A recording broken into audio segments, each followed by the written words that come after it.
ஆவியானவரை நிறைய நேரத்துல நம்ம தப்பா புரிஞ்சிட்டு இருக்கோம். ஆவியானவர் ஏதோ சண்டே சர்வீஸ்ல மட்டும் ஆராதனை பகுதியில பலமா இறங்கி அபிஷேகத்தினால நம்மள நிரப்பி ஆடி பாட வச்சுட்டு போறவர்னு நினைச்சிட்டு இருக்கோம். ஆனா ஆவியானுடைய வேலை அது மட்டும் தானா? இல்லவே இல்ல. ஆவியானவர் நம்மை சகல சத்தியத்திற்குள்ளும் போதித்து நடத்துகிறவர்னு வேதம் சொல்லுது. நம்முடைய அன்றாட வாழ்க்கையில நமக்கு தேவைப்படுறவர் தான் ஆவியானவர்.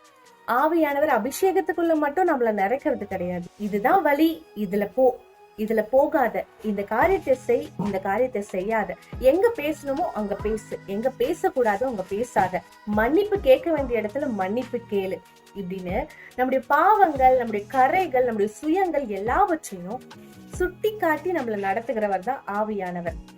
அததான் யோவான் 16:8 இயேசு கிறிஸ்து சொல்றாரு, அவர் உங்களை சகல சத்தியத்திற்குள்ள நடத்துவார்.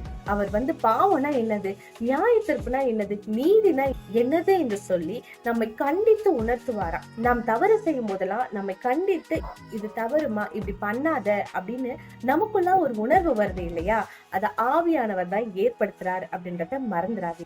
ஏதோ ஆராதனைக்கு கடந்து போனோம், அபிஷேகத்துல நிறைஞ்சோம், அந்நிய பாஷைகளை பேசணும் அப்படின்னு நம்ம கடந்து விடாதபடி நமக்குள்ள பேசுகிற ஆவியானுடைய சத்தத்தை நம்ம உன்னிப்பா கேட்டு கவனிச்சு நம்மை நாமே சீர்படுத்தி கொள்ளணும். ஆகையால் அவருடைய வார்த்தையை கேட்டு நாம் நடக்கும்போது நம் சத்தியத்திற்குள்ளாக நடக்கிறவர்களாய் காணப்படுவோம்.